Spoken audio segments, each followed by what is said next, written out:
we have honestly taken so much time to make sure this was the right decision, that we could handle it, that I could handle it, that it wasn't going to make me worse,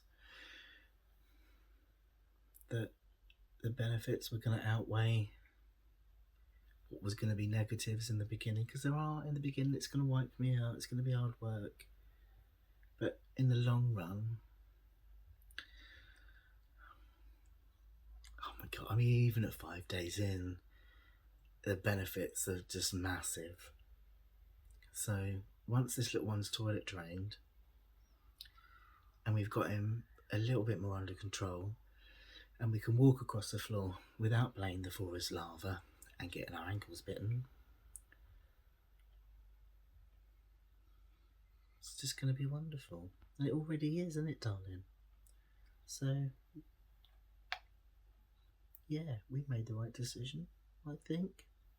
Do you think we made the right decision? Are you happy we came? Are you happy? I think he's happy. Look at him. Look at him. Hush, little baby. So, yeah, I'm just going to sit here and cuddle a puppy for 20 minutes. Hey folks, it's Finn. Welcome back, lovely people. Thank you so much for tuning in to another video. And if you are tuning in for the very first time, then a very big welcome to my video. I really hope you enjoy this video. And if you do, then yay, welcome to the Finn fam.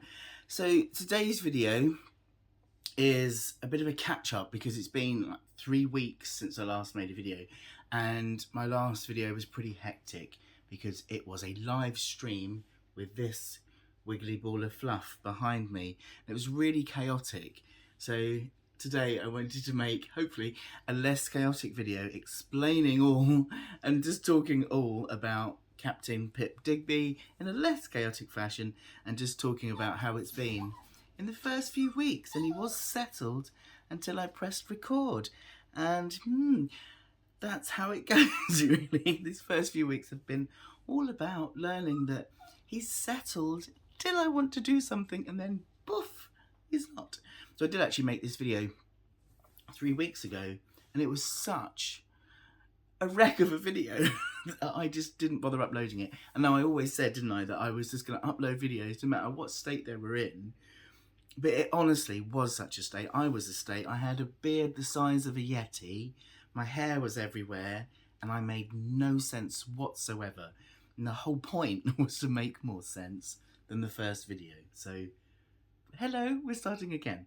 So first off, let's talk about the elephant in the room, or the t-shirt in the room. I know, how cheese-tastic is this? How cheesy, Puppy Papa. Now, before you say, oh my god, how cheesy is that? He gets a dog, and now look, there is an excuse for this. It was my birthday, hence all the cards behind. And I'm now so happy about this. I'm now one of those people that gets presents from the dog on their birthday. You can see there's a card from him up there as well. I'll show you those in a bit. Don't want to get up and disturb him. Honestly, the best present I've ever received in my life. Puppy Papa. So cool. I'm now 49. Isn't that amazing? I'm 49. I've just become a daddy. So yeah, okay. So today's video is going to be all about our new addition to the family, Captain Pip Digby, and a little bit of a brief about Captain Pip Digby and just about how it's been these last... We're in week 3, aren't we? Because we got him on the 4th of February. So yeah, we've just entered week 3. And it's especially like how it is with a puppy, in terms of how it is with a puppy when you have chronic illness, because for anyone who's new around here, I have chronic illness. Mainly the biggest problematic chronic illness I have is ME/CFS. I mean, I have hypothyroidism, I have some mental health challenges, but the biggest impact in terms of a puppy is that I have ME/CFS. The main issue around ME/CFS is huge chronic fatigue, and of course puppy and fatigue. Oh my god, yeah. So Captain Pip Digby, behind us, chewing his new favourite dinosaur, is a miniature party poodle, which I always like to say jokingly does not mean that he's out clubbing until 4 a.m. It means that he's multicoloured. So he is a red and white party poodle, although he looks more kind of apricot colours. He's got like his red ears, but they're more kind of an apricotty colour. Now, red and white party poodles do kind of what they call clear or fade. So he could fade to just more kind of like a more creamy coloured and just be more white with just tinges of orangey, creamy. What did Chris call him the other day? I can't remember, but we don't know. So he's only got his puppy coat at the moment. So as he reaches maturity, kind of about a year, his coat will change. We don't know, but he's gorgeous no matter what. Whatever colour he ends up being completely, we think he's blooming beautiful. He's so pretty, people think he's a girl. But that's fine. We understand what it's all about, don't we, Pip, in terms of misgendering? I've been there, darling. It's fine. We understand. So he is gorgeous. We got him at 8 weeks old. We got him from a breeder, a reputable breeder, not a puppy mill. This is a home breeder. I've talked about this before. I'm not going to go into details of it. But again, only because I've had one nasty comment on Instagram about this. You know, everyone has to do what's right for them. We did look into adopting. It didn't work out for us. At the end of the day, it ended up being that the better course of finding a dog for us was through a home breeder. Reputable breeder, lovely home breeder, only breeds occasionally. Knew her well, known the puppy from the day he was born until now. So we built a relationship with him and with the lovely breeder. You know, it's horses for courses, people. We did our research. We made sure we were doing the right thing for us. Now, in terms of getting a puppy, we did always say initially we were not going to get the puppy. We were going to get an older dog because when we were initially looking to adopt. But when it became clear that we couldn't adopt, it just wasn't working out. And we started looking at a puppy. You know, me and Chris have sat down for ages and thought about, you know, how is this going to impact on my ME? But it was always going to impact on my ME anyway, whether we got an adopted dog or a puppy. If you adopt, you likely end up getting some kind of behavioural difficulties anyway, and an adjustment to the home to have to deal with. And when you get a puppy, you have the same thing. So either way, it was going to be an impact on my ME. Maybe arguably a little more with puppy, with kind of potty training, bitey. He is Sharkosaurus right now. He's Count Popular. He really is. And we knew that. So me and Chris, I mean, everybody should do this when they get a dog anyway, shouldn't they? They should sit down and discuss what it's going to involve, who's going to do what role, whether it's really doable, whether it fits into a lifestyle. These are discussions everybody should have. But because I have a chronic illness, we don't take our life for granted. We have to kind of really think. Anything me and Chris do, we have to sit down and think, okay, if we do this thing, is it sustainable with our life? You know, even when we go on holiday, we have to think, okay, if we take this weekend off and we go on holiday, are you going to be okay for XYZ the week after? You know, we have to do this all the time. So we did this with Pip, and we kind of sat and worked out, okay, if we get Pip, the puppy, how is this going to impact? Who's going to do what? So we sat and we worked out all of this, who's going to do what role, what have you. Because Chris, of course, already does a lot for me in terms of, he does most of the cooking, he does all of my running around and getting things for me. You know, I don't go out unless Chris takes me out, so he's doing a lot of the looking after of me. And I've spoken a lot about how I can often feel like I'm a burden, and so there was a lot of thinking ahead of, is me having a puppy then, us having a puppy, going to make me feel like more of a burden, because I'm obviously going to be doing less, because I'm going to be tired from the puppy. So we had to sit and really think about all of that and make sure we were on the same page about all of that and being okay with it. And, you know, ultimately we decided that yes. And we decided that my home role is going to be, I'm the main trainer at the moment. I'm the one that's doing the potty training. He's got it. In 3 weeks, he's got it. He's even ringing his bells. I've been doing so much research about this, and we're so chuffed that over the last kind of 3-4 days, he's been getting up, he's been going to his bell, and he's been ringing it to go outside. It's amazing. He's a model pup in a lot of ways in terms of his toilet training, his sleeping at night. So I've been doing all of that. And when it comes to his walking, which once he has his injections today, once the vet tells us how long it will be before he can walk outside, I think it's about a week, Chris will be the main walker. So we both know what our roles are going to be, and I am the additional walker. So, you know, there's still hope that my ME is going to get better. I'm starting new courses of treatment soon for some of my symptoms, which I'm hoping will improve some things.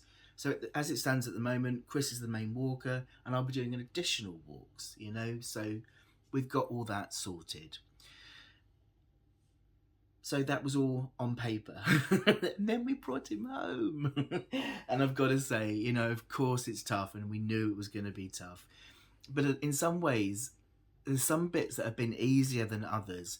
I prepared for the night times to be really tough because we were kind of warned, you know, with potty training, he could be up like 2-3 times in the night.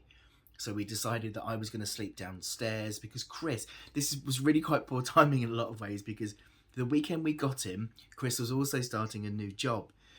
So I said, look, you know, there's no way that you want to be like sleeping badly and starting a new job. So, and he can't sleep on a sofa. I'm small.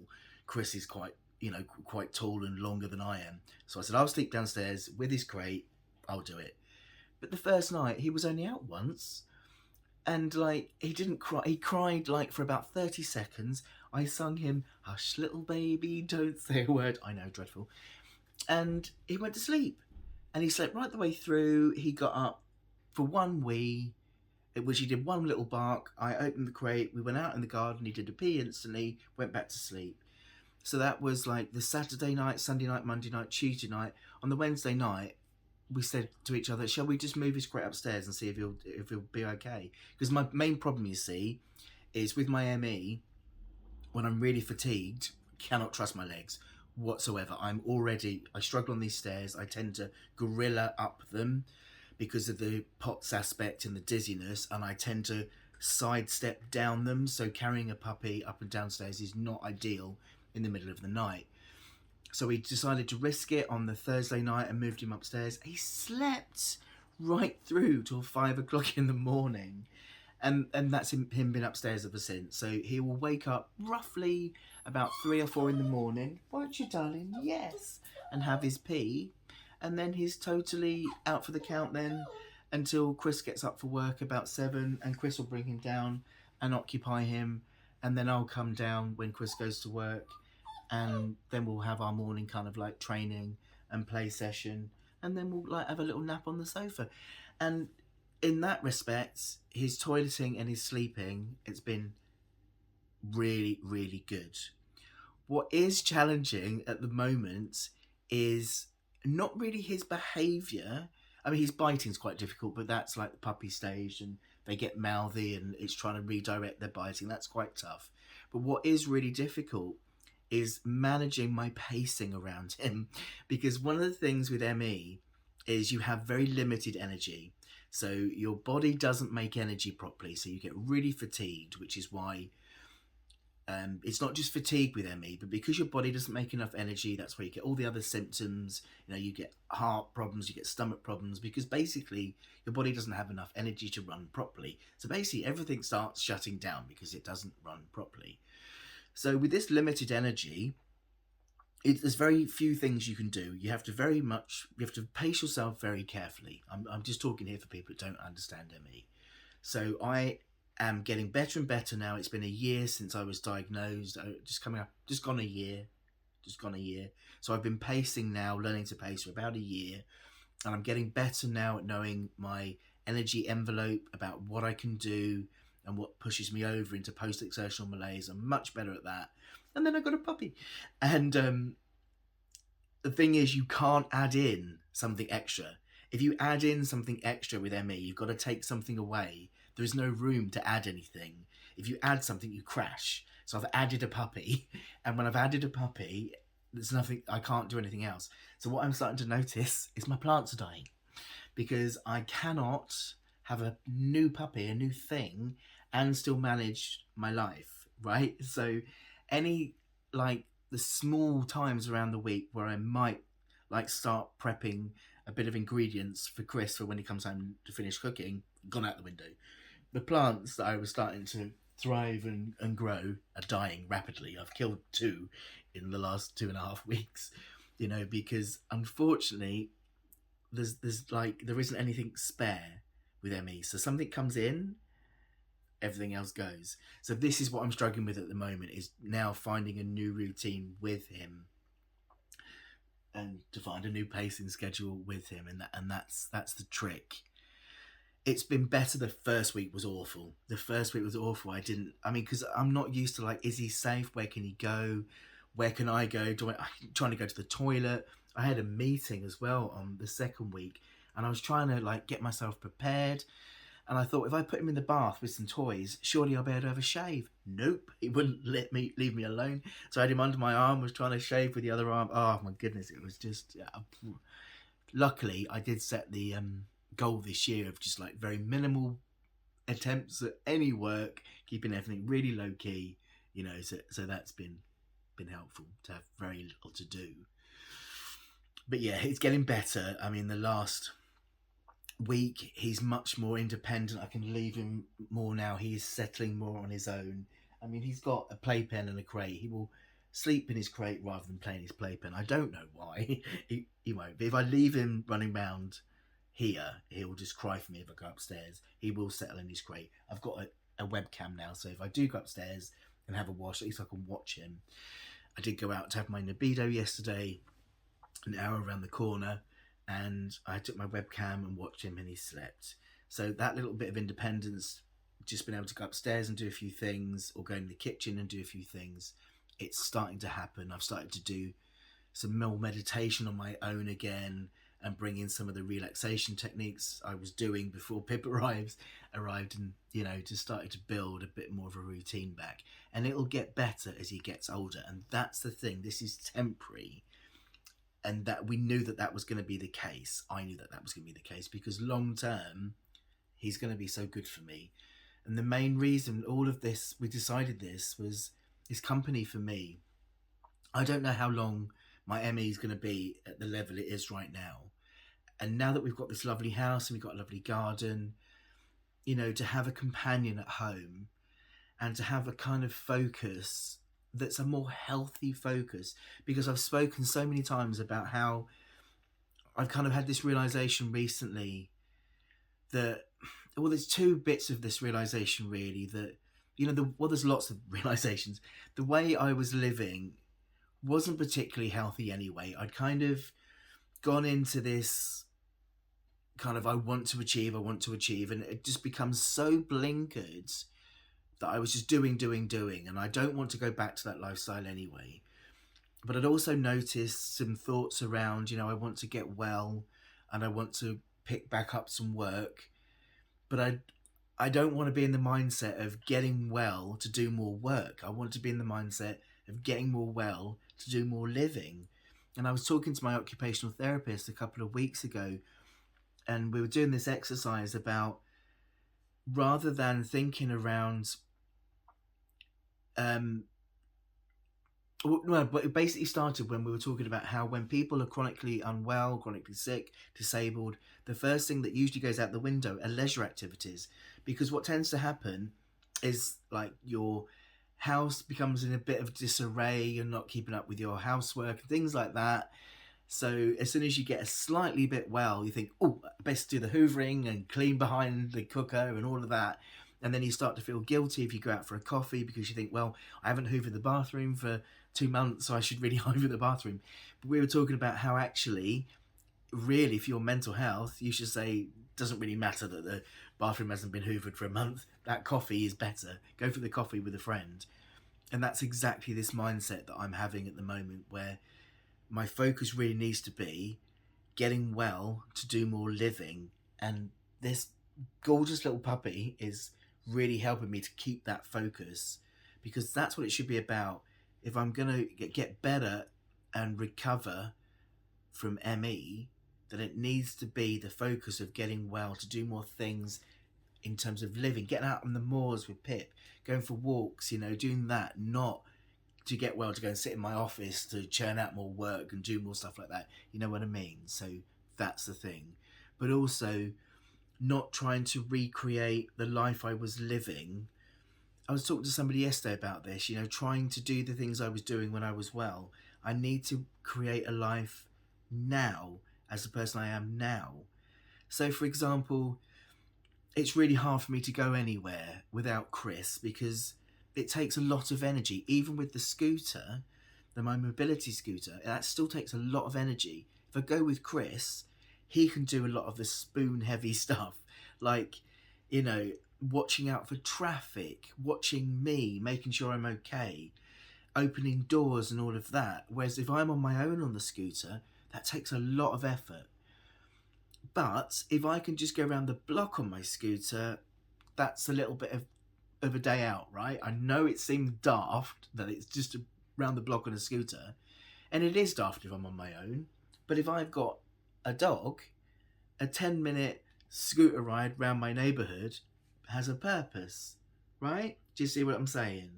So it's just about not so much creating an old life with these new limitations I have, but creating a new life with the way I currently am. Does that make sense? So it's okay, like, for example, still trying to go to festivals and things like that. It's okay to still want to do that if that's what I want to do, yes.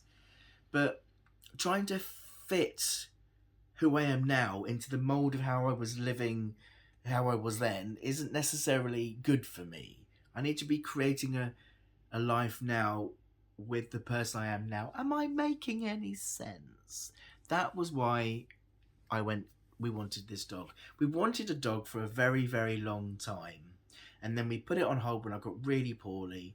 And then we said when we moved here we were going to relook at it again anyway. And we ummed and ahed because of me being so ill. But then we ended up saying, look, actually, this could be one of the best things for me now that I am poorly. Already, I've spoken to more people in the last 3 weeks than I've spoken to in months, because we've got a puppy and people come and speak to us, and I think that will help me when I'm out and about, because I don't tend to speak to people. People do see people on a scooter and do tend to avoid you. It's a peculiar thing. You're either you are usually quite invisible when you're on wheels. People get quite awkward around people in wheelchairs and mobility scooters. I saw it with my mum. I grew up with a mum that was disabled, and it is a peculiar thing. So with a puppy, it's very different. People flock to you, and that would be good for me to challenge my anxiety again and have a little puppy. Well, and Andy's going to go up to a dog, obviously, but to give me a bit of confidence. Do you know what I mean? And he might even give me confidence to be able to get on a bus and just go to our local town for a coffee, even if it's once a month that I manage that, So yes, that was why we decided to get a dog, and why I think it would help. And I'm on a poodle forum, and we're chatting to loads of people on there, and there's somebody else on there with ME, and they were saying something that really hit home with me. They were saying that they have ME and their dogs make their life harder, but so much richer. And I completely got what they were saying, because that's how this last 3 weeks have been. My life has been, usually, like when I crash, like I've been crashing this last 3 weeks, it's a crash, but it's such an empty, dark, horrible, lonely crash. But these 3 weeks where I've been really crashy, headachy, I've broken out in spots, but it's been so enriching. I've imparted knowledge where he's learnt to use bells, he's learnt to leave things. It's been so enriching, and full and lovely. You know, I mean, I've said this before in other videos where I've said that sometimes it's worth a crash to do things. And unfortunately, you could live a life with chronic illness where you do everything perfect and never crash, but then you'd never move off the sofa, because that's what it takes to not crash. It is with me anyway. I mean, I'd have to live such a sedate life in order to never crash. So for me, sometimes it's worth pushing. That's why we still go on holidays and I come back and have a crash for a week. And people say, well, why did you do it? Well, because you need to have an enriching life. Otherwise, why would you bother living? And it's the same with this pup, you know. A crash is worth it if it makes your life richer. And it's not always going to be like this. Once we get into a routine together, it is going to be better. Absolutely is. And he's going to grow up. He's a puppy now, and he's going to grow up, and he's going to get more independent and better. And, you know, there's the potential of teaching him to help. You know, poodles are incredibly intelligent. So there's the idea I'll be able to teach him to pick things up off the floor for me, pull doors open for me, push doors open for me, all things like that we want to do. We're booking him in for puppy school soon. He starts in 2.5 weeks, and I'm going to be getting him on continual training. That's what I want to do. I want to get him really highly trained, because the more trained he is, the less spoons it's going to take for me, because the more effort I put in now of training, more time I'm going to be now, obviously, but long term that's going to pay off in being a very obedient dog that's very easy to manage, and he's just a companion. So yes, for anybody that did miss the live and is wondering why he's called Pip when I talk a lot about Pip, everyone knows that I've been really struggling with personal independence payment benefit. And me and Chris made a joke when we were talking about, you know, that we still wanted this dog at some point. And I made a joke that, you know, if I won my Pip benefit and we got backdated money, that we'd just buy a dog with it and we'd call it Pip. And then when we got this opportunity to get this dog, we just said, let's call it Pip then. Let's just call this dog Pip. And it makes so much sense, because I'm all about turning around a negative situation into a positive one. And so every time I heard that word Pip, it just fills me with dread. So now to turn a negative word into a positive one, because it's personal independence puppy. Look at him. Look at him on his back. Look how cute this is. So this is my personal independence puppy, Poodle Pip.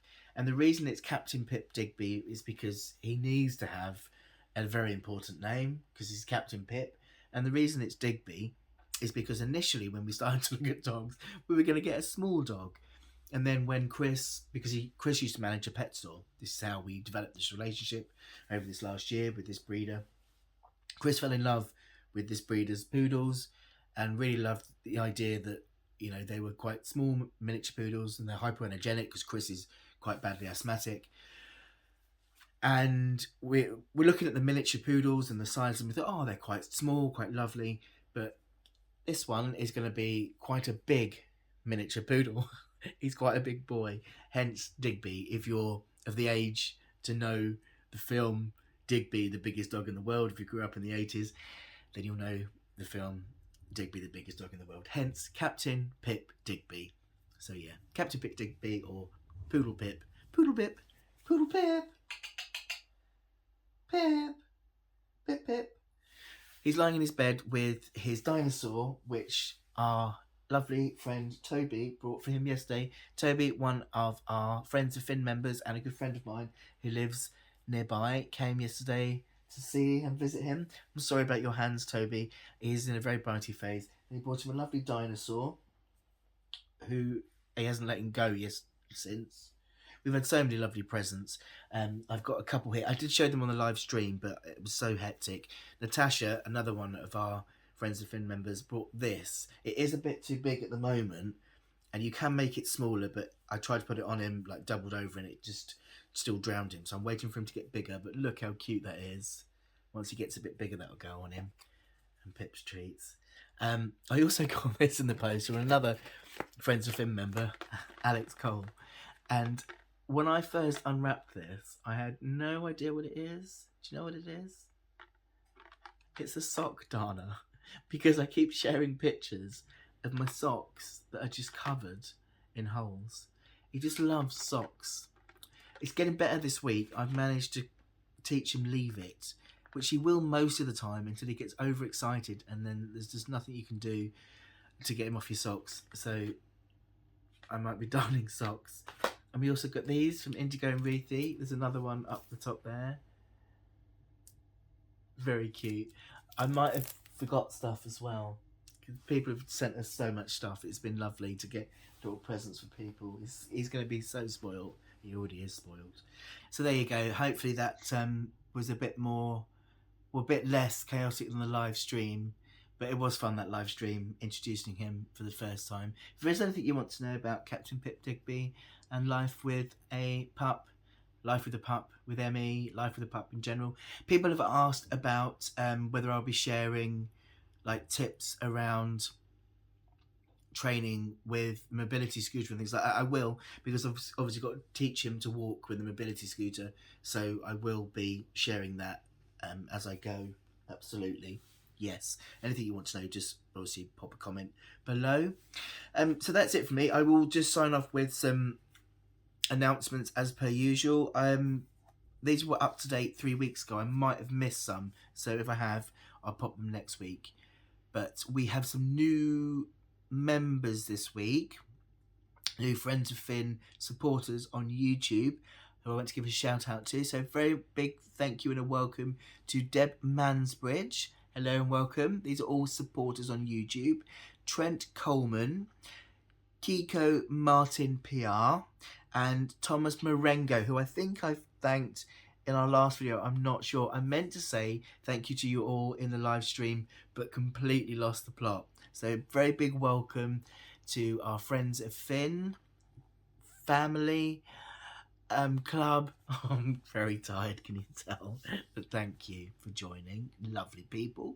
And also thank you Sonni Love, who joined on YouTube and has now also joined on Ko-fi. People often ask me about what's best to join. Is it best to join Friends of Finn on Ko-fi or Friends of Finn on YouTube? And the answer really is, it is completely up to you. You get similar perks on both platforms. It's just that on YouTube, you get the little loyalty badges you see next to your name. And you also get those exclusive like emojis that you can use in the comments. Obviously, you don't get those when you join via Ko-fi. But what a lot of people do is choose to be a supporter, go on the supporter tier on YouTube, because that's less money and you still get your little loyalty badge, and then become a member on Ko-fi.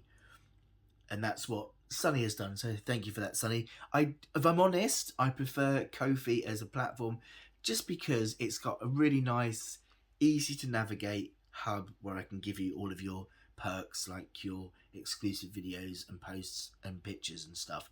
But I would say it's up to you, and however you want to support me, I'm always really grateful. So it is up to you, my lovely people. I will put a link up, I always forget which side, to let you compare the perks and the ways you can join the Friends of Finn Club should you wish. There are tons of pup pictures in our Discord app at the moment, if that helps you decide you want to join. Also, I want to say a massive thank you to Yard Fairy, I love that name, who has left me a thank you over on Ko-fi. He sent me a I'm sorry, I'm just really hitting fatigue moment. Yard Fairy, who has sent me a cup of coffee on Ko-fi, thank you. Really, really lovely message as well. Yard Fairy, you've just been diagnosed with CFS, long fat COVID, and you're finding my pacing videos helpful. I'm really glad to hear that. Being diagnosed, early days of diagnosis was horrible, so I'm really hoping you're finding that okay. Getting your head around pacing is tough, so I'm glad my videos help. Do feel free to send me a message. You're more than welcome to message me anytime if you want a chat. I'm always happy to listen. We're at 34 minutes. Shall I go and get my birthday cards to show you my birthday cards? And the pup might even wake up and you can say hello to the pup. I've got loads of lovely cards this year. I got this one from Alex, Friends of Finn member, who has, I mean, this list is all of his animals. That is a lot of animals. So thank you very much, Alex. That's amazing. I got this one from my lovely friend Ben. Cake. I've had so much cake this year. This one, I'm not going to say it out loud because I'll probably just get banned from YouTube. So just have a read of that. That's amazing. That's from my friend Penny. That's from Penny, Jules, Luna and Buddy. We will have dog play dates with them soon. It's hilarious, isn't it? I love that. This is from my gorgeous Fur. Yeah, lovely. This is from Natasha Mason, Friends of Finn member again. I love that. Who doesn't love a cat farting a rainbow? From my best mate Claire and her other half Simon. This is from the Morris gang. Look at that. That actually looks like Poodle Pip. I might have to get him a pair of teeny boppers. Chris isn't allowing me to get him any clothes. I'm going to get him clothes though. Puppy Papa. Oh my god. I love that I got that from the dog. It's amazing. And I got these from my aunties. They're Chris's aunties, but of course they're my aunties as well. So this is from Auntie Annette and Uncle Alan. And this is from Auntie Sheila. Look. And I know they watch my YouTube, so I'm going to show you their cards as well. Hiya! So yes, I was spoilt rotten. I got loads and loads and loads and loads and loads of lovely cards and lovely presents. And Chris got me this for Valentine's Day. Look! I got loads of Purdy stuff for my birthday as well. So yes, I was spoilt. And I wore this out and I don't care what anyone thinks. Oh, so happy. And I got to share it with him as well. Hang on, I'm going to wake him up. So yes, this is our little man. He's a gorgeous boy. Aren't you? You gorgeous boy. Yep. We love him.